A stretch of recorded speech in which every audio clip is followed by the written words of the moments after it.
Então vamos lá para a nossa próxima aula ainda da semana relacionada à velocidade de reação, reações de primeira e segunda ordem e equação de Arrhenius. E hoje a gente vai falar um pouquinho sobre as leis de velocidade. Então a gente vai entender os mecanismos envolvidos por trás dessas leis de velocidade. A gente falou na aula passada sobre reações de primeira, segunda ordem, e aí a gente vai evoluir um pouquinho mais para entender e tirar o quanto de informação a gente puder dessas leis de velocidade, ok? Então, olha só, esses mecanismos que eu tenho mencionado até agora, o que quer dizer um mecanismo de reação? Então, seria o quê? Uma série de reações elementares que são necessárias para a reação química acontecer. Então, o que quer dizer, na verdade, essas reações elementares? Então, a gente tem uma soma de etapas pelas quais a reação como um todo passa para até chegar no estado final, Então, a gente tem os reagentes no estado inicial até chegar nos produtos no estado final, tá? Então, essa soma de etapas elementares pelas quais a reação como um todo passa, a gente fornece para a gente a equação balanceada total dessa reação e ideias sobre o que ocorreu a cada passo que os reagentes sofriam para chegar a produtos, tá? Então, olha só, o mecanismo, essas explicações por trás das leis de velocidade, automaticamente, elas devem concordar com essas leis. Então, se uma reação é de primeira ordem, então aquela história, automaticamente já vem na nossa mente. Se é de primeira ordem, quer dizer o quê?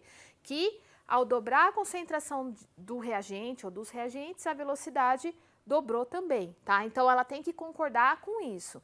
Essas explicações sobre mecanismos, sobre passos, etapas pelas quais a reação passa, tem que concordar com essas leis de velocidade, determinadas experimentalmente. Então, em suma, resumindo tudo isso, qual é o fluxograma que a gente segue para estudar problemas de um aspecto cinético? Então, olha só, a gente faz medidas de velocidade, A gente, com base nessas medidas de velocidade, a gente formula a lei de velocidade, ou seja, lembrem daquela tabela, eu tenho medidas, a velocidade da reação em vários períodos, em vários tempos específicos, para aquelas concentrações específicas de reagente. E aí, sabendo esses dados, eu formulo a lei de velocidade, que pode ser de primeira, segunda ordem, e a partir dessas leis de velocidade eu tento elucidar o mecanismo de reação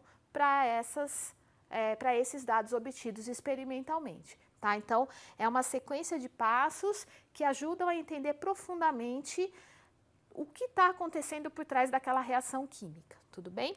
Então, olha lá, na prática o que a gente faz é o seguinte, a gente tem os reagentes e a gente tem o produto. Então, essa fotografia que a gente tem primeiramente, num primeiro momento, Só que para os reagentes chegarem lá no estado, no produto, eles passaram por várias etapas. Então, passou por um estado de transição, depois, antes do estado de transição, depois um estado de transição exatamente após o estado de transição, para aí sim chegar a produto.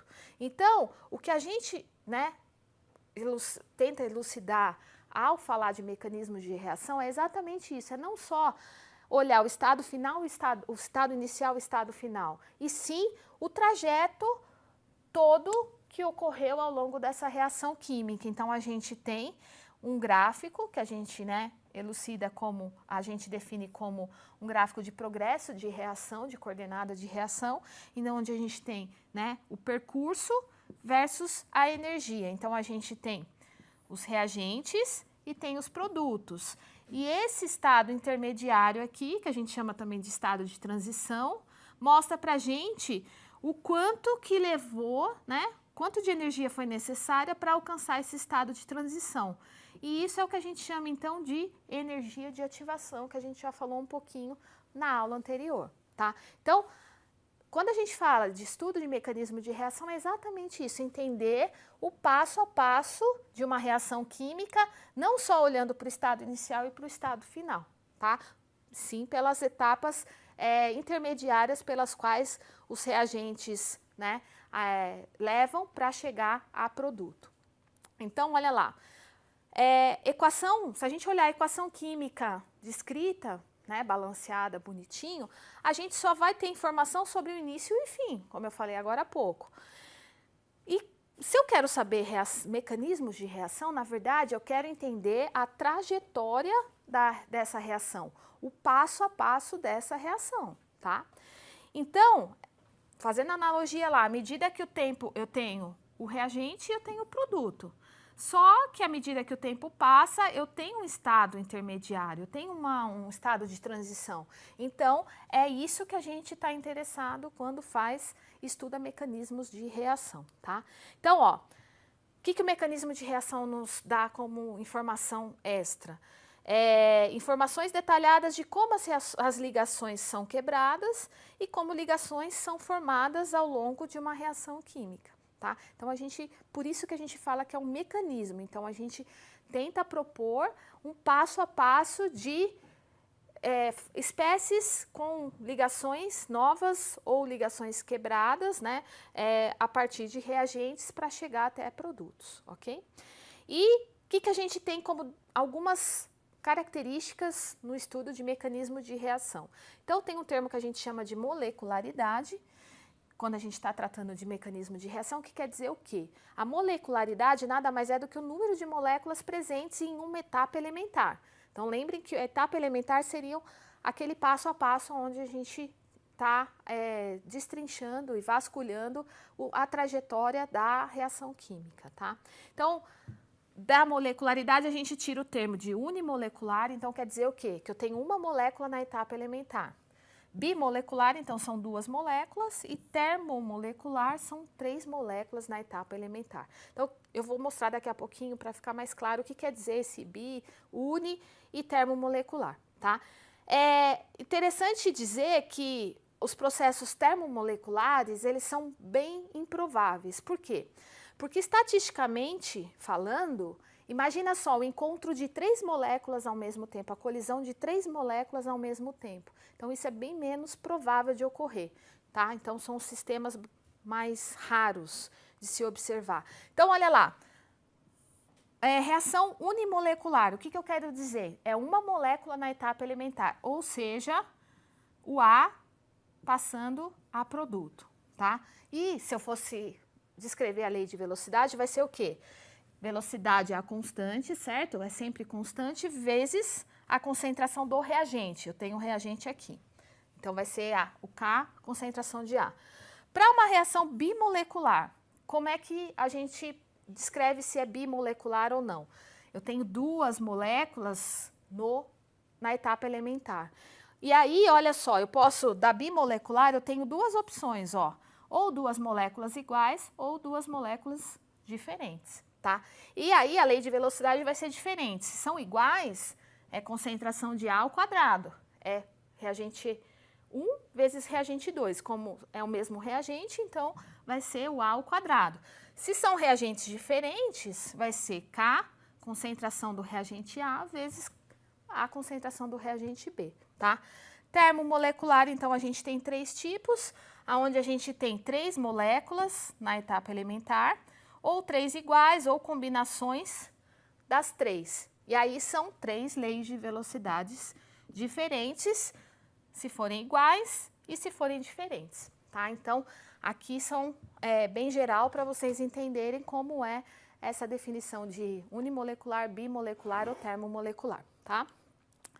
É legal dizer que as reações podem ocorrer a partir de mais de uma etapa. Tá? Então, ó, vamos pensar em cima dessa reação, onde a gente tem o ozônio passando a hidrogênio. Então, assim, olhando para essa equação, a gente vê só o reagente e produto. Então, a gente não imagina qual foi a trajetória dos reagentes passando a produto, né? Então, a gente sabe que essa reação não é direta dessa forma. Então, ela ocorre em mais de uma etapa. Então, ocorre o quê? O ozônio, o O3, passando a O2 mais oxigênio. E aí, numa segunda etapa, esse oxigênio reage com o O3, formando quem? 2O2. Então, olha só, para chegar aqui, essa é a reação global. e essas são as reações intermediárias. Então, assim, a soma dessas duas, na primeira etapa, o oxigênio aqui é um produto e ele é consumido na segunda etapa para formar o produto desejado no final, tá? Então, a soma dessas duas, a gente chega na reação global, tudo bem? Então, olha lá, reações que ocorrem em mais de uma etapa. As etapas elementares devem ser adicionadas, como a gente viu anteriormente. Elas são somadas para a gente chegar na reação global, tá? E existe, em geral, um intermediário, que é a espécie que aparece em uma etapa elementar e que não é reagente, então, e nem produto. Então, se a gente for olhar para aquele gráfico de coordenada de reação de novo, a gente vai ver o seguinte cenário. A gente tem o progresso da reação em função de uma energia potencial. Então, a gente tem os reagentes aqui e os produtos aqui nesse caso. Para a gente sair dos reagentes e chegar ao produto, a reação percorreu essa trajetória, onde a gente tem o estado de transição, que a gente viu no gráfico há uns slides anteriores, a gente pode ter um intermediário, novamente, nesse caso, um outro estado de transição, para aí sim chegar no produto desejado. Então, para vocês verem como não é simples, né? É só olhar a equação balanceada, você vê reagente passou a produto, mas às vezes essa reação passou por várias etapas para chegar naquele produto desejado, tá? Então, olha lá, vamos ver esse exemplo. O 2NO mais o oxigênio dando 2NO2, tá? Então, olha como é que a gente pode interpretar isso. A colisão de duas moléculas, né, pela estequiometria da reação, o que a gente observa? Que duas moléculas de NO reagem com oxigênio, né, com uma molécula de oxigênio. O que isso quer dizer? Ocorre a colisão de duas moléculas de NO com uma de oxigênio para a formação do NO2. Mas, não há, experimentalmente, não há a formação direta, foi detectada que não há a formação direta do produto. Então, aí foi se estudar aprofundadamente, né, mais detalhadamente, o mecanismo relacionado a essa reação química, tá? E aí observou-se que o quê? Era observado ao longo da reação uma espécie N2O2 que a gente, né, chama de intermediária. Então, olha só, a partir dessa espécie aqui, que não aparece na equação balanceada, se verificou que essa reação acontece em duas etapas e não diretamente.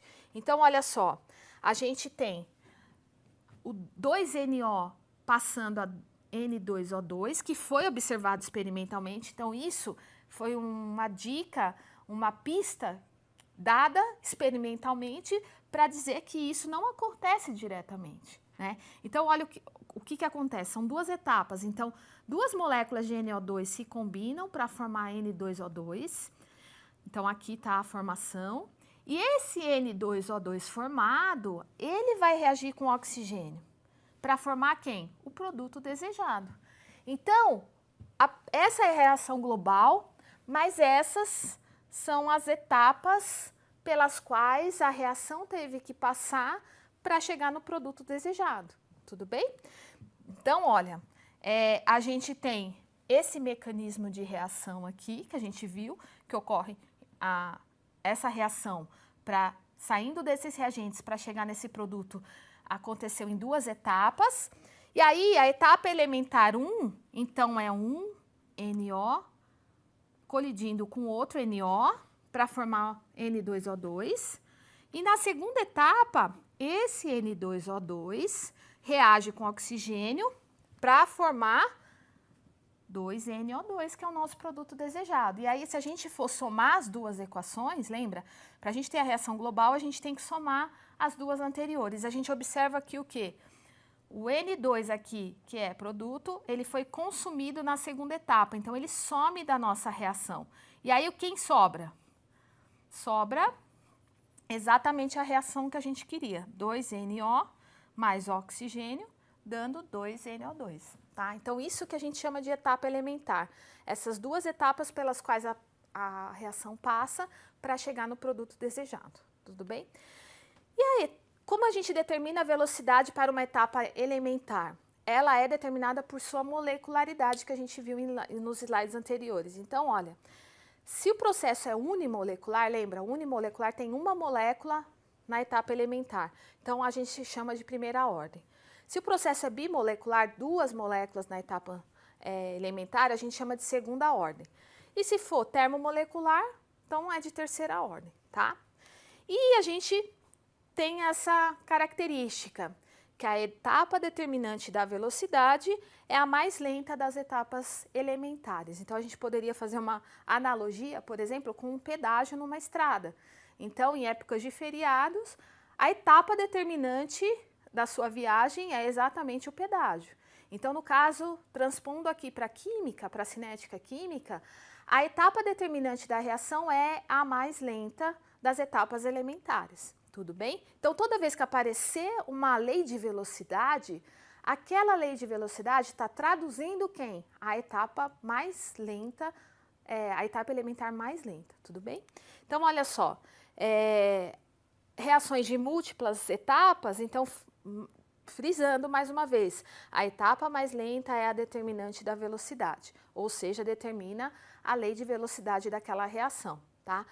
E a lei de velocidade que a gente determinar, ela tem que concordar com essa etapa determinante mais lenta da reação, tá?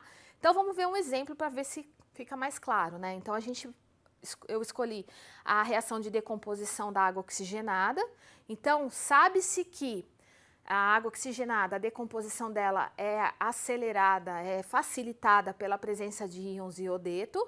Então, a gente teria uma reação global, ou seja, final, que seria a água oxigenada se decompondo em água e oxigênio, certo? Então, essa é a reação final, assim, é essa a reação global que me mostra estado inicial e estado final, tá? E qual é a lei de velocidade experimental? Ou seja, a partir de dados experimentais, como foi definida essa lei de velocidade? Então, foi definida que a velocidade é a constante K vezes a concentração de água oxigenada vezes a concentração de I-. Mas se você olhar aqui na reação global, a gente não tem o I-, né? Então, é estranho. Como assim? Ah, foi erro de digitação? Não. Na verdade, o que aconteceu é exatamente isso.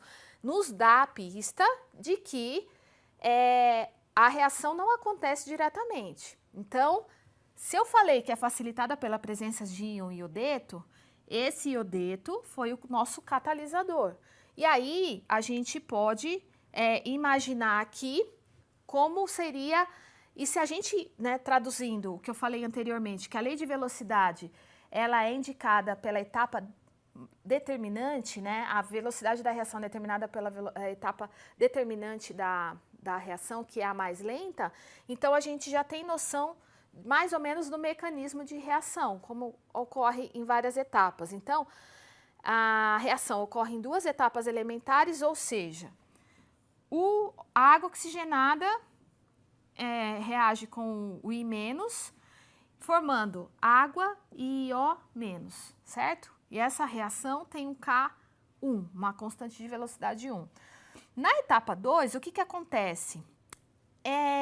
Esse IO- formado, ele é consumido aqui. Então, ele reage com a água oxigenada e aí sim forma água e o oxigênio. E, na verdade, o que acontece é o seguinte, né? Como ainda sobra ele aqui no final, então a gente, na verdade, olha, a gente tem que somar as duas equações, certo? Então, agora a gente tem que tomar o cuidado de olhar o que era reagente em uma e o que foi consumido, o que era reagente e o que virou produto, e o que era produto e foi consumido. Então, no final, a gente cancela o que foi produzido e o que foi consumido e sobra quem? Exatamente a equação global da nossa reação, tá? E aí, a etapa determinante, já que tem água oxigenada e o iodo, a gente vê que é a primeira etapa, já que água oxigenada e iodo são os nossos reagentes na primeira etapa. Então, olha só, para frisar, a lei de velocidade, ela indica a etapa determinante da reação. Então, a etapa determinante é onde a gente tem os dois reagentes. Então, a gente define essa primeira como a etapa mais lenta, ou seja, a etapa determinante. E o IO menos foi o nosso intermediário, tá? Porque ele participou como produto, ele apareceu como produto, mas depois ele foi consumido na segunda etapa como reagente, tudo bem? Então, para a gente saber as etapas da reação e qual é a determinante, é só você olhar a lei de velocidade. E por hoje era isso, e na próxima aula a gente vai falar um pouquinho dos fundamentos físico-químicos da catálise homogênea e heterogênea. Até lá!